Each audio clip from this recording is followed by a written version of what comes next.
Bueno, continuamos con Marquemos un Norte. Hace unos días, hace muy poco, se celebró, como normalmente se hace, lo que es la patria gaucha, de alguna manera citando a ese personaje histórico que de alguna manera coincide en lo que hoy es Uruguay y lo que hoy es Argentina y Brasil. Y también está la visión que esa figura del gaucho, como que dejó de existir, ¿no? Que lo que hoy dicen gaucho no es lo mismo que la figura histórica. Y ahí hay un tema aparte, más allá de la relación histórica de Néstor, de cuando aparece en el primer documento esa figura de gaucho, hasta llegar a esas instrucciones del año 13 que reflejan de alguna manera, lo explicaba Néstor, la inspiración de Artigas en lo que fue esa confederación, de alguna manera, que, que la absorbió de ese grupo concretamente José Gervasio Artigas. Daniel, ¿querés agregar algo? No, no tengo mucho para agregar. La semana pasada, sin ir más lejos, yo dije que el socialismo más antiguo era el de Artigas.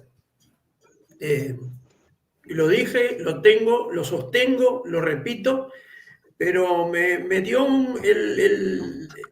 todo lo que dijo Néstor, me dio una parte de endiosamiento de Artigas que no todo lo comparto, pero sí sé que era un hombre brillante, marcó una tendencia, y si bien, y lo digo, lo repito y lo sostengo, es el principal personaje de la historia del Cono Sur, que me perdonen los argentinos con su comparación, no tiene ni comparación con San Martín, políticamente estoy hablando.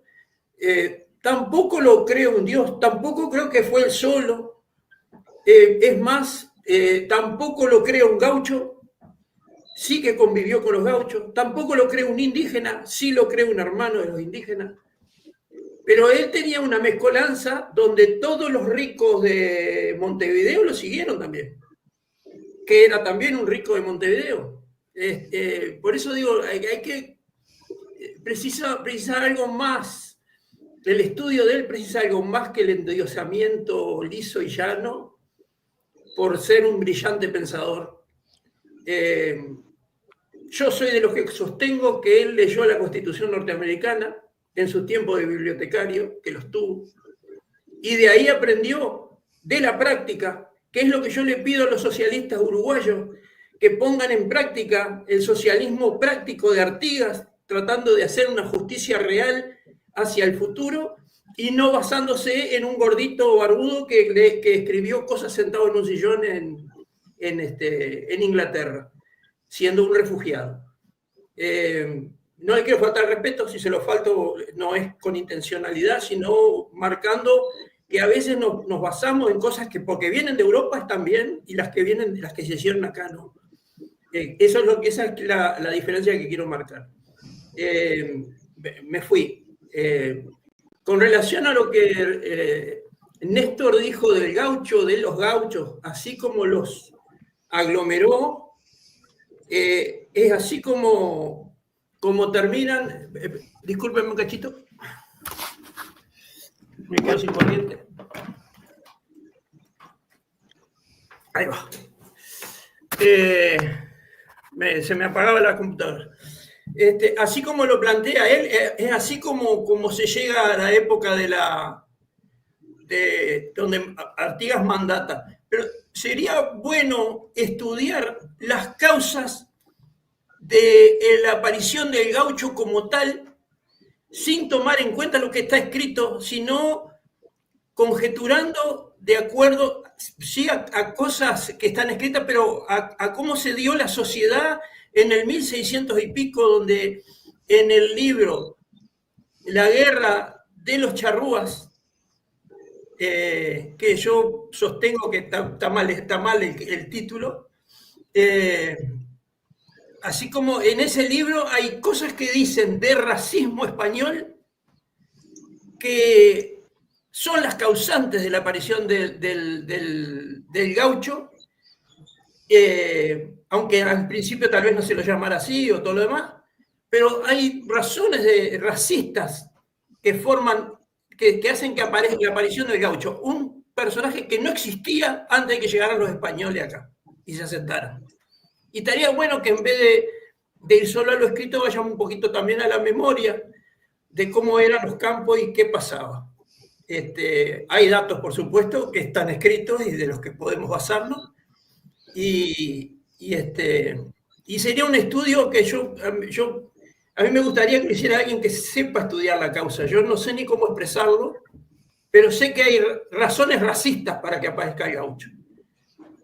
Nada más. Era eso lo que quería opinar. Tengo alguna divergencia con lo que dijo Néstor, pero tampoco nada definitivamente en desacuerdo. Discrepos chiquititos, digamos. Yo creo que, bueno, más allá, dame un segundito ahí, Néstor, más allá del racismo evidente que estaba, también fue buscar una forma de sobrevivir, ¿no? No eran aceptados, ¿no? Porque ahora ven al gaucho en el paisaje como peón o trabajador de estancia, como alambrador, y en esas épocas el gaucho era no aceptado. De repente tenía que andar carneando algún ganado de algún hacendado para comer. Contrabando, pasar algo para tener un ingreso. Muchas actividades que estaban aparte de lo que pretendía lo que había surgido como organización social desde el español y los criollos.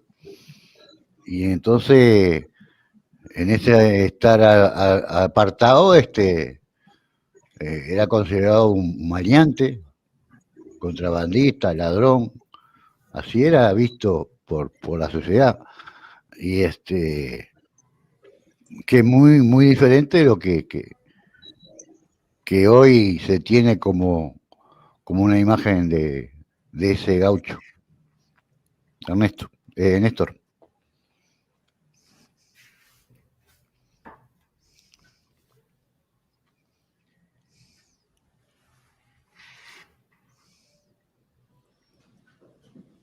No te sale la voz, Néstor.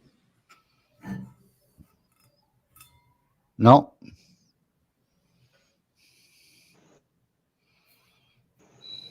¿Ahora? Sí. Ahora sí. Bien. Decía que el hecho de que trate a Artigas como un adelantado, ¿por qué? Porque plantea cosas que, repito, ninguno de los otros líderes de la emancipación se animaron a hacer, o a decirlos, o porque tenía otra formación.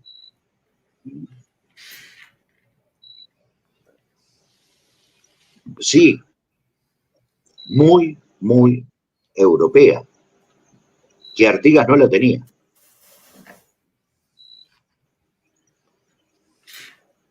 O sea, si Artigas plantea cosas que los demás no se animaron, yo creo que no sean diosarlos. O sea, es ver dentro del contexto de lo que dijeron y pensaron, por ejemplo, Simón Bolívar, José de San Martín, Bernardo O'Higgins, Manuel Carrera, por nombrar algunos, o sea, yo hice la comparación y ninguno de ellos se animó a plantear lo que planteó Artigas en ese momento, en ese tiempo, y después tampoco. Entonces, el hecho que está basado, en definitiva, en un estudio comparativo, no quiere decir que lo endiosen. Entonces, creo que el concepto que está planteando no es válido. Segundo, está planteando de que Artigas perteneció a la aristocracia, a los ricos de Montevideo. De nacimiento, sí. Pero él abandona en 1778 Montevideo, rompe con su familia, a la cual, vuelvo a repetir, en primera instancia llevaba ganado, cueros y demás, pero después pasa a ser un gaucho más. O sea, la cuestión del racismo que planteás, de la discriminación, del rechazo hacia otros grupos étnicos por parte del español conquistador y colonizador, es cierto. Entonces, yo me pregunto, ¿hubieran permitido, hubieran admitido que Artigas tuviera como compañera a una charrúa? ¿Lo hubieran aceptado su familia? No. Artigas lo hizo porque lo sintió así. Artigas fue contrabandista. O sea, estuvo desde 1778 hasta 1795, que se acoge a la amnistía para formar parte del cuerpo de blandengues, estuvo viviendo en el campo, como gaucho y del contrabando. Entonces, ¿qué influencia podía tener la riqueza aristocrática de su familia en ese Artigas que desde los 14 años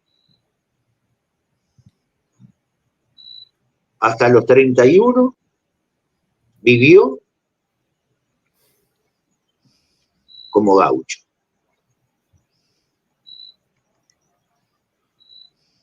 Hubieron 2 censos en ese periodo de Montevideo. Figura la familia de Artigas, figura su padre, su madre, sus hermanos, sus hermanas, pero José Gervasio no figura en ninguno de los 2 censos en Montevideo.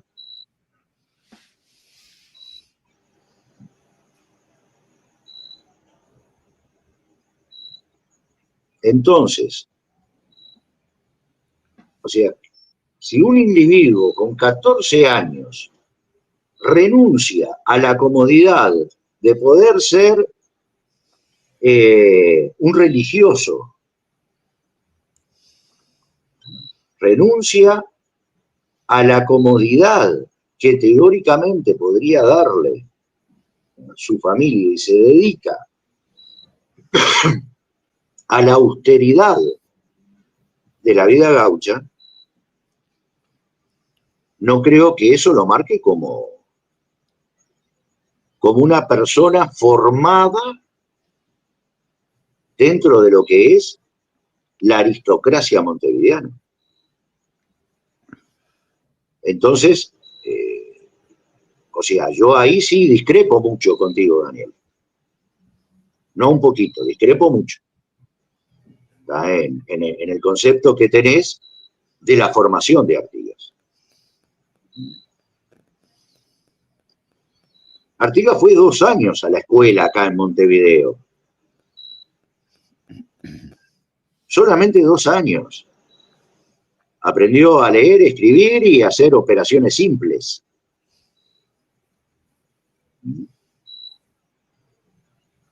O sea, que se habla también, ay, sí, no, porque fue educado por los franciscanos.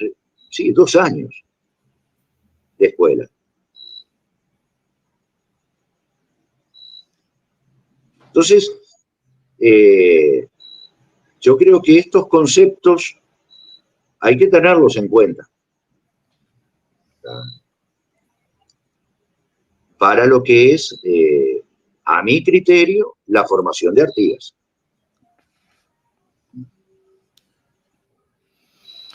Bueno, yo creo que además que 2 años de educación Espera un poquito. de la época con 2 años de educación de hoy, no creo que la educación de ese momento sería mejor que la de hoy. Realmente no te aporta nada, más allá de aprender a leer y escribir. ¿Estamos de acuerdo que Artigas se fue por una cuestión de perder su libertad, o no? Porque eso de ser beneficiado para un aventurero, hombre muy mujeriego como Artigas, ser cura, no creo que le hubiera pegado. Segundo, yo no hablé en ningún momento de una formación de rico de Artigas. Dije que él no rompió la relación con sus amistades de niñez, de juventud, con los ricos. Y hay algún apunte ahí donde él habla de su gran amistad desde la juventud con, uno de los esclavizadores, no me acuerdo ahora el nombre, es una calle de Pocitos. El tema es que yo no puedo discutir con datos, pelos y señales, como lo haces tú. Yo hablé de que él no perdió su relación nunca con Montevideo, no la perdió nunca. Él,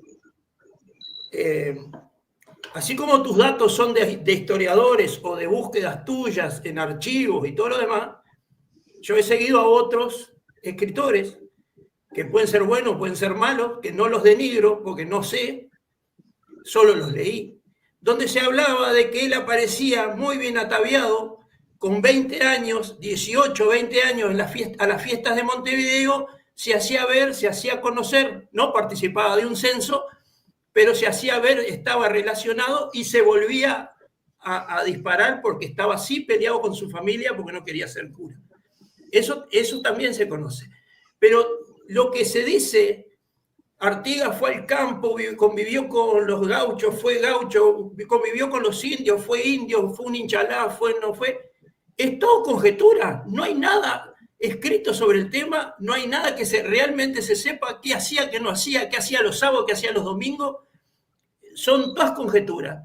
Entonces, así como vos podés decirme que discrepás conmigo, yo en ningún momento dije que él se mantuvo haciendo vida de rico, no lo dije nunca. Lo dijiste tú, yo nunca lo dije. Lo que dije fue que él no perdió su relacionamiento con los ricos de Montevideo. Si no, era imposible que al tipo se le dieran los mandos que se le dieran y lo siguieran las personas que lo siguieron. Él tenía una convicción en su habla, pero también tenía que tener un relacionamiento, porque no iba a ir a una toldería y solo hablando iba a convencer a los charrúas. No iba a ir a un campamento de gauchos y a decirle yo soy Artigas y vengo porque yo trabajé con otros gauchos de otro lugar y vengo a convencerlos a ustedes que vengan a la revolución. Tenía que haber una convicción, un andar, un conocer no solo el interior, sino también el relacionamiento adentro. Sencillamente eso es lo que yo opino y a veces se da un endiosamiento de Artigas que yo combato. El tipo era así, todo lo que era, un talentoso, era un criterioso, y hay una me salteo mucho en la historia, ¿no? Pero hay un razonamiento de Ramírez cuando lo persigue ya casi al final de la Revolución Oriental, donde el tipo dice, yo no sé qué tiene Artigas, pero si yo le doy 10 metros de ventaja, me arma 1000 hombres, me los convence y vienen a combatirme. O sea que convencimiento había, pero también tenía que haber un conocimiento de la persona. Y no es tan sencillo como lo pinta la historia al relatarla así. Eso es lo que yo digo, eso es de lo que estoy convencido, pero yo a Artigas no lo conocí, así que podemos discrepar, pero vamos a llegar a algo sin sentido tal vez. Yo, una cosa que estoy convencido que no cualquiera tiene el seguimiento que tuvo Artigas. El éxodo oriental, el ejemplo clarísimo, que se siga un pueblo, no cualquiera lo hace. ¿Tá? Y lo que comentaste recién le da 10 minutos de ventaja y te arma un ejército de 1000 hombres. Y era así, digo, algo especial en su carácter, en sus actitudes, en su vida, tuvo, y yo creo que no es endiosarlo, porque a las pruebas está de lo que consiguió él con los diferentes grupos sociales. ¿Tá? Y de repente era respetado por todos, pero también había muchos cuchillos escondidos que después afloraron y terminó traicionado. ¿Tá? Y por algo fue. Pero ¿qué pasa? A un líder nato, ¿tá? Desde la oligarquía, no es fácil de enfrentar. Entonces de repente hubo parte de la historia que había que aguantarlo, no quedaba otra porque era un líder nato. La gente lo seguía, ¿tá? Y de todos los rincones de la sociedad. Entonces es difícil combatir eso. Cuando tuvieron la oportunidad le encajaron 18.000 puñaladas por la espalda y lo traicionaron. Pero tuvieron que esperar el momento para hacer eso. Y eso no lo tiene cualquiera. Ese arrastre, ese convencimiento que generaba en la gente, no lo tiene cualquiera.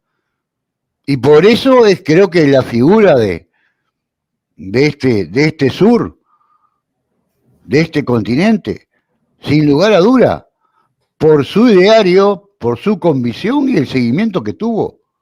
¿Tá? Porque de repente San Martín, Simón Bolívar, eran muy líderes, muy generales, ¿tá? Combatiendo, ganaron muchas batallas, ¿tá? Pero creo que el convencimiento que lograba Artigas en la gente no lo tuvieron. Y eso era coherencia, no solamente en palabras, sino en hechos concretos. Para mí, hablar del éxodo con eso alcanza y sobra de lo que era Artigas, de la figura de Artigas, y un pueblo siguiéndolo. Creo que es un reconocimiento, no endiosarlo. Evidentemente que era un ser humano y tenía sus otras facetas, ¿no? Y el Cuarteto de Nos se encargó de hacerle una canción de esas facetas. ¿Tá? Metió hijos por todos lados, mujeres por todos lados, todo lo que quiera, pero terminó en el exilio, porque cuando pudieron traicionarlo, lo traicionaron y tuvieron que esperar el momento, ¿tá? Porque era un líder tan grande, tan seguido, que muchos se tuvieron que aguantar y callar la boca. Rivera, por ejemplo, lo seguía cada vez que vio la oportunidad, lo del sitio de Montevideo. Rivera no obedeció la orden, se pasa con los portugueses. Bueno, es el traidor número 1 de la historia de este territorio. No fue solamente Rivera, ¿no? Fueron todos. los que supuestamente son héroes nacionales en este país. Toda una manga de traidores. El Uruguay se fundó ¿con qué? Con la tradición Artigas. Y porque se le antojó a los ingleses meter como cuña entre Uruguay y Brasil. ¿Tá? Por eso creo que las características de ese hombre eran muy especiales, muy, muy concretas, y fue un líder nato, sin lugar a duda. Por ahí. El indio Bronce y Tacuara